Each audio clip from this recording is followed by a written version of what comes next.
Chase, over here. Hey, how's it going? First of all, congratulations on the win and nice shirt. You got going. Talk to me about the fight. I know the first round, pretty chaotic in terms of grappling. A lot of people seem pretty, especially online, that it was one of the more exciting grappling rounds we've had probably this year between two high-level black belts. And then you said you wanted it to be more exciting, maybe. So I guess what was your thoughts on the fight as a whole?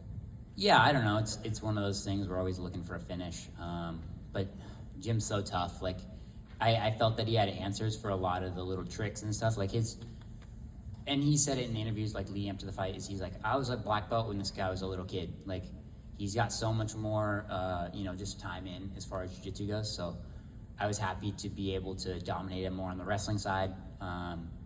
Personally, I don't think my wrestling's very good, but it seems like it keeps working. So we're figuring something out. Yeah, I mean, it was a hell of a scramble. I feel like I had to make adjustments after the first round. I felt like I was doing some decent stuff on the feet, but maybe just needed to be a little more confident. I feel like so worried about getting clipped because, I've just seen Jim Miller knocking people out for years, and I didn't want that one to be me on the canvas. So, hey, we're here. Well, even the broadcast said your stand-up, especially in that first round, looked like it had gone. Like, you watch your first fight, you watch it now. It's like leagues better. You seems to use your range very well in that fight. So I guess what was going on in there that you said you had to be more confident, because it looks like it was working very well. Yeah, I think just committing to being like, okay, hey, this is working, we can stay here. Against a guy, I don't know if I just gave him too much respect on the feet, but as soon as I saw how well the grappling was working, I was like, okay, let's not get knocked out. Let's stick to the safer side of things. But no, I think, yeah, we were definitely landing some good stuff. But that was just so much prep in this fight camp. Like, I have my teammates doing such a great job, like giving me the looks that I need. We sit down, we break down the film, we get the bullet points of like, okay, here's what worked well. And that's kind of what I felt going into this fight is with so much footage on Jim Miller, we were able to find all these different scenarios. Like, let's fight him fighting a left-handed guy, let's fight him fighting a taller guy, fighting another jits guy, and seeing the things that worked well. And I felt like a lot of the stabbing kicks up the middle were working really well, at least in the fight footage that I was watching. So that's what we were trying to put out there tonight. And just, not throwing as much round kicks. I felt that he was, stepping in and cracking people on that. Just keeping the range, trying to avoid those heaters. And I felt the body locks worked really well against him. So, I feel like we made both of those happen tonight. What was that position you had him in a few times? It looked like it was a banana split, but it wasn't quite. Even the Joe Rogan had a bunch of names for these crazy submissions that you could pull off from that. Yeah, I think maybe the 10th Planet guys, and this is, I don't know, this is what I've heard other people call is the truck. But it's essentially halfway through a berimbolo, rolling for the back take. I felt like I was able to get the hook, and then I was hooking his shin with my top of my foot. So I was like, okay, let's roll through, try and snatch up that calf slicer. If I was committing more to his far leg, I could have attacked the banana split, but I was trying to hit that calf slicer and the old Dean Lister, they call it the crippler, where you're bending the foot sideways. But Jim was doing a good job. He was controlling my arm, so I had my one arm against his leg, so wasn't quite where I needed it, and I was trying to use that time to free the arm. But damn, his submission defense was great. It also looked like you could have had a twister set up at some point near the end. Was that something you were trying to set up as well? Yeah, for sure. The twister was definitely there, and it was one of those things where I felt like I was kind of losing that position. So I was like, do I go for it and then maybe lose it and look like an idiot if he puts me on my back, or do I come up on top and try to break away and hit? But again, he was doing such a good job controlling the wrist, controlling the underhooks. It was making it hard for me to break open, make the space, and hit him from there. But hey, wasn't pretty, but we got it done.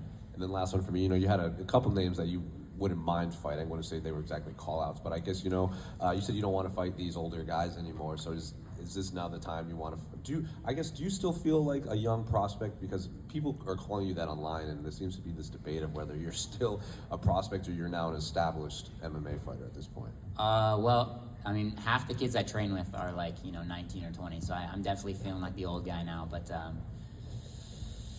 I don't know. Yeah, I feel like I've been in this business for a while. I started fighting at 16, and 9 years later, here we are. I do feel old. I do feel beat up a little bit, but that's the business. And I don't know. I feel, more established. This is my time. I'm making my way up the division.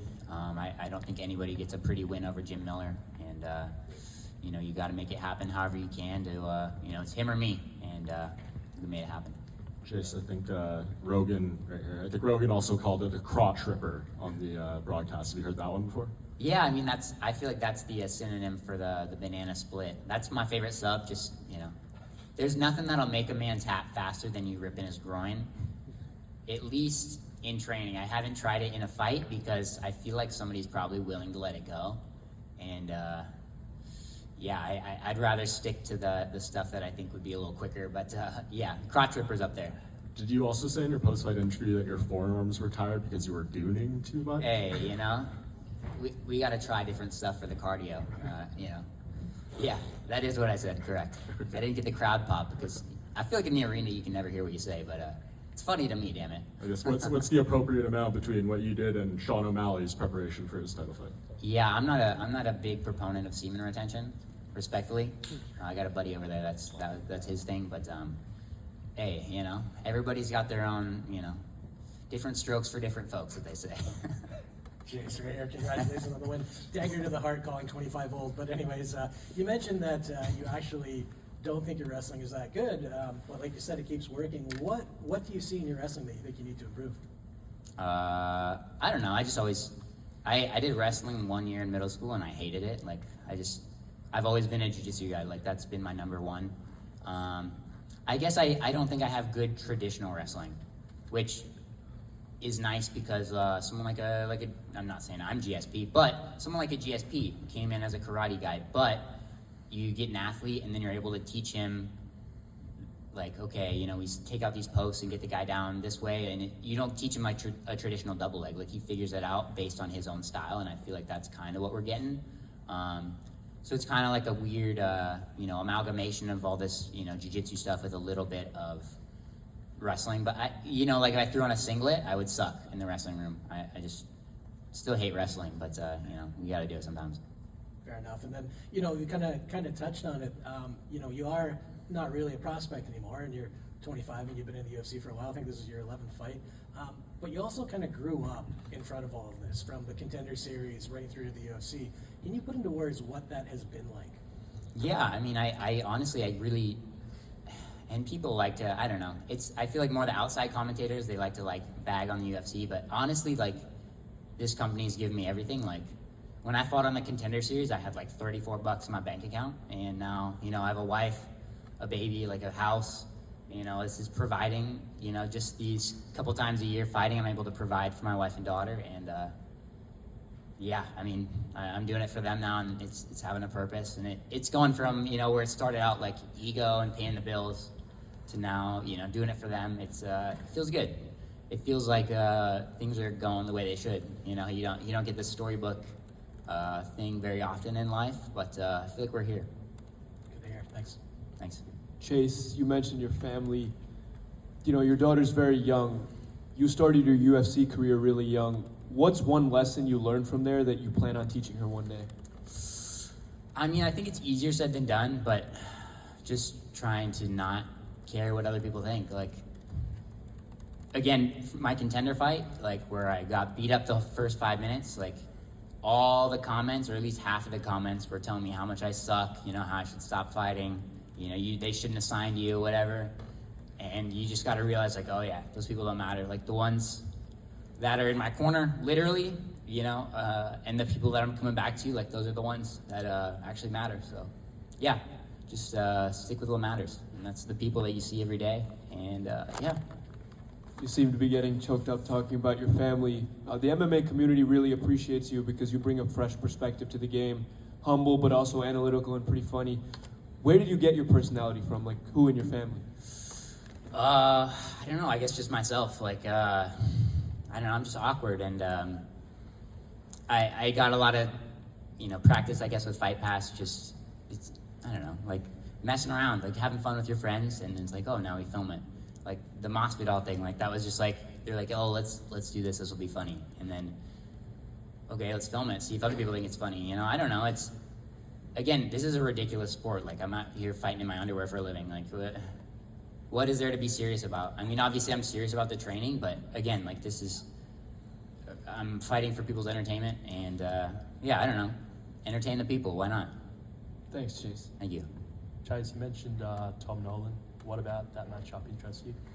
Just another young buck, another Aussie. I like the idea, I guess, of fighting some of the taller guys. And then I saw he just had the win over Barshov. Yeah, I mean, I just want to fight some of these younger guys on the come up, and I think the fans want to also see me fight the younger guys on the come up. So it's been, you know, building myself and building this skill set, and then I think like Jim Miller's the toughest fight that I've ever had, but I think you don't get that from a lot of the younger guys. Like, you don't get a guy that's that well-rounded, you know, with less than 10 UFC fights. So I just think I want to test myself against these other younger guys. I think then we're more on a similar playing field instead of me trying to fight up to their experience level, I guess. But yeah, I don't know, just a fun matchup, and he's on a bit of a hot streak too. So yeah, whatever UFC wants, we'll make it happen. Just please no more old guys. Respectfully, I love the old guys.